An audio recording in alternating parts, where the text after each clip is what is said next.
Hello, everyone. We are so fortunate today. We have Fran Seegull, the Executive Director of U.S. Impact Investing Alliance, and Jen Collins, a fellow in residence at the Beeck Center at Georgetown. Here we're talking about opportunity zones, which is probably a once-in-a-generation opportunity to invest in U.S. communities at a local level, especially troubled communities. And to make that work, Fran and Jen have some great insights, so stick around. You do not want to miss this episode. Welcome to the Your Mark on the World show with your champion of social good, Devin D. Thorpe. This episode is made possible via the support of our sponsors, including Johnson & Johnson's Caring Crowd. Fran, Jen, welcome to the show. Great to meet you, Devin. Hey, we're thrilled to have both of you. I really am excited about this. I was confessing to you earlier that I'm a little late to the Opportunity Zone party. This is an important party, and I'm glad to be invited, glad to be a part of the discussion, and I'm so grateful that you two would take the time to share some insights with me. Fran, perhaps we could start with you. I wonder if you'd just take a minute and help us understand the most basic Opportunity Zones 101. Go back to a time, picture yourself not understanding what they are, and help us just lay a foundation. Sure, happy to, Devin. So Opportunity Zones is, in a nutshell, is the capital gains incentive to drive long-term patient capital into 8,700 distressed census tracts located in all 50 states and all the territories. They were selected by the governors and certified by the Treasury Department. And it's important to note that these communities have very much been left behind in the recovery. While the coastal regions recovered nicely, say in the 2011 to 2015 period, these communities have been, as I said, left behind by the recovery. And the legislative intent of Opportunity Zones is really to drive community economic recovery. So just to give you a feel for these zones and the folks that live in them, 27% of the 31 million residents in the Opportunity Zones live below the poverty line, which is an extraordinarily high number. A full one-third are unemployed, and more than half of these families are rent burdened. The incentive itself again, is meant to drive the capital gains portion of appreciated assets into investments and opportunity funds that will in turn invest in projects and operating businesses in opportunity zones. And the incentive at a glance is if you invest in an opportunity fund, after 5 years, the tax burden, the capital gains owed the IRS will decrease by 10%. If the investment is held for 7 years, it will decrease by another 5%. So a 15% tax, a capital gains tax burden haircut, if you will. And then perhaps the most interesting part of this Opportunity Zones benefit is that there are no new capital gains due if the investment is held in an opportunity fund for over 10 years. So folks that want to invest can invest up until 2027. The investments must be exited by 2048. Opportunity fund managers must invest 90% of their investment proceeds in qualified opportunity zones and businesses. And 50%, currently 50% of the revenue derived from operating businesses must be derived from within the opportunity zone. Perhaps we can touch later on the state of regulation that is unfolding with opportunity zone benefit. I would say that this benefit is really in a state of becoming. So for those of you that feel like you're new to opportunity zones, I assure you that you're not. There's much more to come and plenty of opportunity for all to invest. So Jen, I wonder if you would help us think through or understand kind of what's going on around the country. The Opportunity Zone legislation does not require any sort of social impact measures, job creation, no social justice measures, nothing of that sort. It simply puts the a geographic boundary on these investments. What are states and local governments doing? I know recently Boulder, the city of Boulder, Colorado decided to put a moratorium on opportunity zone investing while they figure some stuff out. What's going on? I love this question, Devin. Thanks for asking it, and thanks for having me on your show. Across the country, there is a robust conversation swell around opportunity zones. This is the newest community investment vehicle that has come to be in a couple of decades. And it's got it was bipartisan support getting through the legislation, and it's got bipartisan appetites now. So it's been a real North Star in the community investment world, and we're seeing a conversation swell with a myriad of stakeholders that really supports the high level of interest in opportunity zones. So across the country, there's been a lot of education, especially regarding with the investor community. Like Fran mentioned, the original intention of the legislation was twofold. One, it's to drive positive social outcomes in these areas. And two, is to really incubate and accelerate small businesses and entrepreneurs.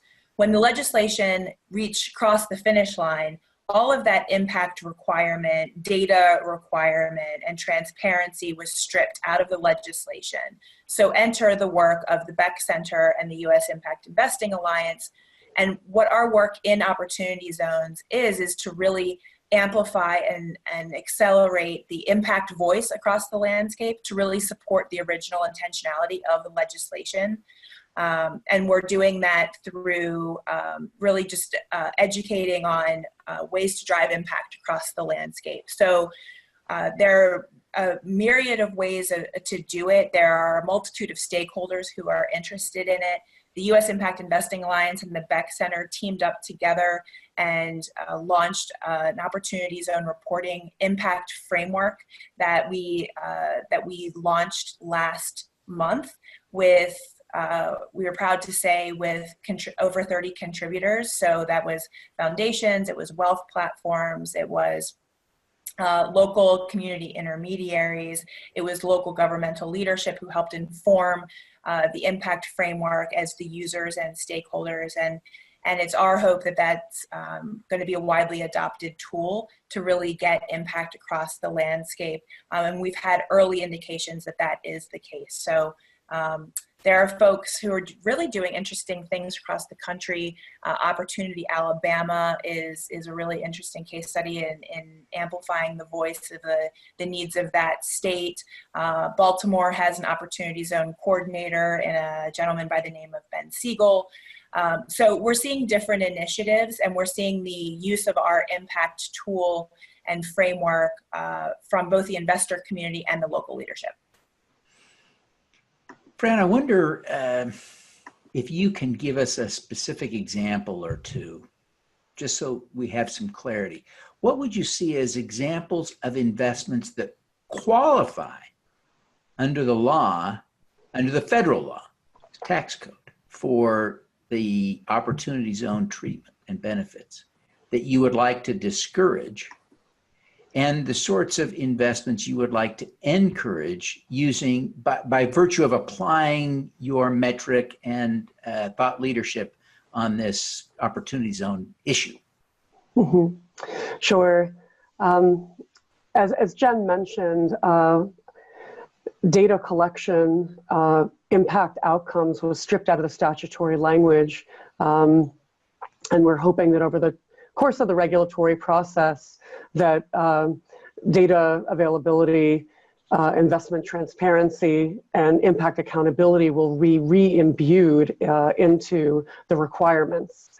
And so an example of an opportunity fund that we're trying to discourage, for example, or one I think that we would agree would be less impactful, would be hypothetically a real estate fund that sees the opportunity to raise tax advantage capital in a new way but doesn't have experience deploying capital in some of these distressed and underinvested communities, and doesn't see the need and the incentive for partnering with community stakeholders in order to deploy capital in a thoughtful way. And so there, especially in the real estate side, we worry a little bit to a lot, depending on the actors, around gentrification, around displacement as a result of opportunity fund investment. And so one of the things we're trying to guard against by using and developing in partnership with Beck and many others, this private sector standard called the Opportunity Zone Reporting Framework, is to encourage fund managers of any type, including but not limited to real estate fund managers, encourage them to engage in community dialogue, assess community needs before investment and during investment, and to consider community outcomes actually upon exit, so that community stakeholders are really seen as a partner in creating and releasing enduring impact in these communities, and not be considered as an afterthought.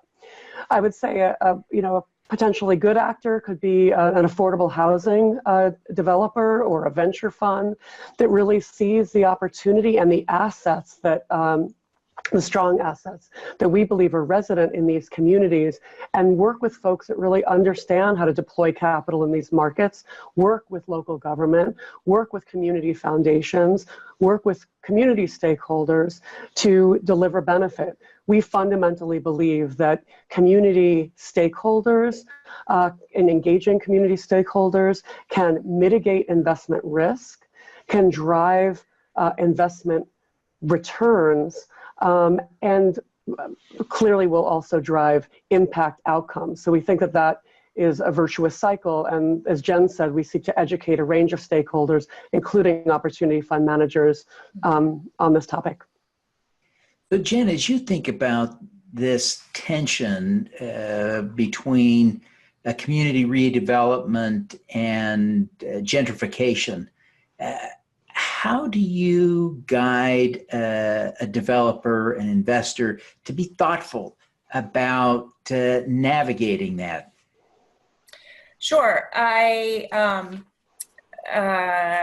think that's a great and somewhat complicated question that I would answer with our guiding principles. So when we put together the impact framework, we also penned guiding principles to as guiding principles for good acting in this space. There are 5 of them, and they are: community engagement is number 1, number 2 is equity, number 3 is transparency, number 4 is measurement, and number 5 is outcomes. So I think it's very important for the investors and the fund managers to begin with impact intentionality, and that can be different. So some investors want an education outcome, some investors want an energy outcome, some investors are looking at access to healthy foods, some are doing really interesting developments in affordable housing.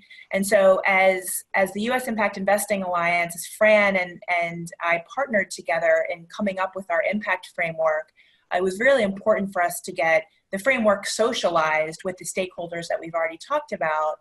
The 3 things that we heard loud and clear were: number 1, have one framework, don't have 7 that muddy the landscape.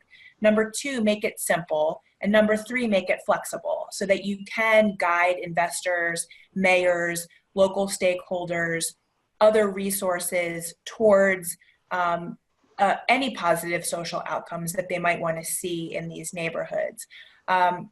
So all of these guiding principles are critically important. And I would emphasize what Fran just mentioned, is that community engagement is necessary to really understand what the community needs and to unlock the innate value that exists there already. Great. Now, Fran, at the top of our discussion, as you were kind of giving us the overview, you mentioned that there is a cap on the revenue percentage. Did I understand correctly that you're suggesting that 50% of the revenue must come from the geography of the opportunity zone? And if so, how do businesses that aren't real estate place-based comply with that, or can? It's a key issue. So the first tranche of proposed regulations came out at the end of October of last year. And there's been a public comment period on a range of topics, including the data and impact accountability aspects that Jen and I have been talking about today. One of the biggest issues around making it more kind of permissible to invest in operating businesses within opportunity zones is this revenue threshold of 50% that you point out. So currently in the proposed regulation, it says that 50% of the revenue of an operating business needs to be derived from within the zone. So you can imagine that that could be quite limiting to any of a range of businesses aside from operating businesses like perhaps Main Street businesses that may or may not be appropriate for opportunity zone capital, which I should have said at the top is equity. It's private equity. It's not debt because equity drives capital gains. And so we had a period of public comment. We and Beck wrote public comment letters. A range of people wrote public comment letters, and we had a hearing on Valentine's Day of this year. It was a standing room only crowd at the IRS, and 23 of us testified on a range of issues, and one of them was this revenue issue, indicating strongly to the panel that maintaining this 50% would dampen potential investment. I will say that we're starting to hear from some venture capital funds about the idea of creating maybe co-working facilities or accelerators and using that as a real estate investment and then having alongside a venture capital fund. And that's kind of a particularly interesting application of opportunity funds, but I will say that this 50% revenue threshold will need to be addressed strongly if we hope to see money flowing to support new business formation, which along with community investment incentives, we believe is part of the original legislative intent to drive small business as a path, entrepreneurship as a path to economic independence and wealth. Jen, why is the impact investing broadly, and especially in opportunity zones, important to you personally? Great question.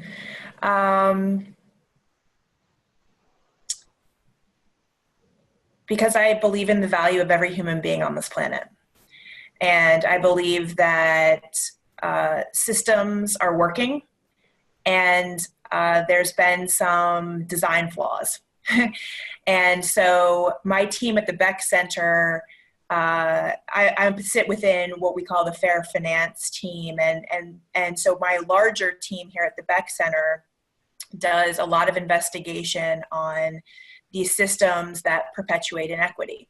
And there are a fair number of them that exist in these underserved areas to begin with. And so I once had an advisor that asked me, what makes you mad, sad, or glad, and kind of direct your energy there. And, just not honoring the dignity and value of other beings with whom we share the planet there's nothing that makes me more angry than that. So if I can stand in my education, if I can stand in my background, if I can stand in my privilege and identify really honestly some of these systems of inequity and use whatever power I have and the power at my disposal to disrupt it, that's a purposeful life for me. Well, thank you, Jen. Fran, why is this important to you? Yes, thank you for asking about this personal motivation. So I started my career in philanthropy using the tools of grants to make a difference, and over time started wondering how the endowment was invested and whether it was unconsciously invested at cross purposes to the mission of the foundation. That really drove me to business school, and this investigation about how value is created in our society, looking not just at financial value, shareholder value, of course, but stakeholder value, social, economic, and environmental value, believing that there's a more fulsome concept of value that's created in society.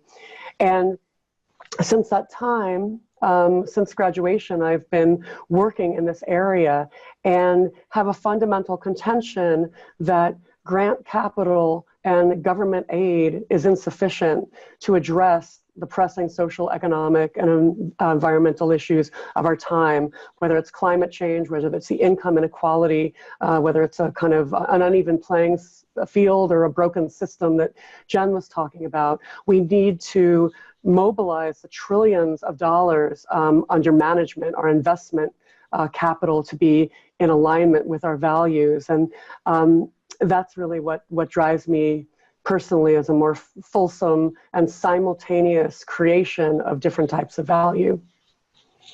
Oh, that's great. Well, Jen, thank you so much for taking the time to be with us. Before you go, would you take just a minute and tell people how they can learn more about the Beeck Center and how they can connect with you personally? Absolutely. So you can find us, the Beeck Center. We're at Georgetown University. So Beeck is spelled B-E-E-C-K, so it looks like Beek, but it is the Beeck Center. So you can find us online there, or my Twitter handle is at JenCollins24, Jen with one N, Collins24. Great. And Fran, how about you? How can people learn more about the U.S. Impact Investing Alliance and connect with you? Sure. The Alliance's website is impinvalliance.org, and there we have a bunch of information about the kinds of work we do. You can find me on Twitter at Fran Seegull, all one word. And I will also say, for those listeners and viewers who want to learn more about the Opportunity Zones reporting framework that the Alliance and Beeck has partnered on, you can find more information on the framework at ozframework.org. That's great. Well, thank you so much to both of you. I really appreciate you taking the time to be with us, and really appreciate the work that you're doing on Opportunity Zones. Thank you, Devin. Thank you, Devin. All righty. Let's do some good. At Caring Crowd, we believe everyone has the power to make a difference. Through our crowdfunding platform for community health, we empower passionate people to drive real change. Whether you work for a nonprofit organization, volunteer, or want to get involved for the first time, you can post a campaign on Caring Crowd. Join us, because caring is where change begins. Thank you for listening. Devin Thorpe's mission is to end extreme poverty, improve global health, and mitigate climate change before 2045 by finding and sharing the stories of those who are doing the most good. You can join with other listeners to accelerate Devin's mission by visiting helpdevin.org right now.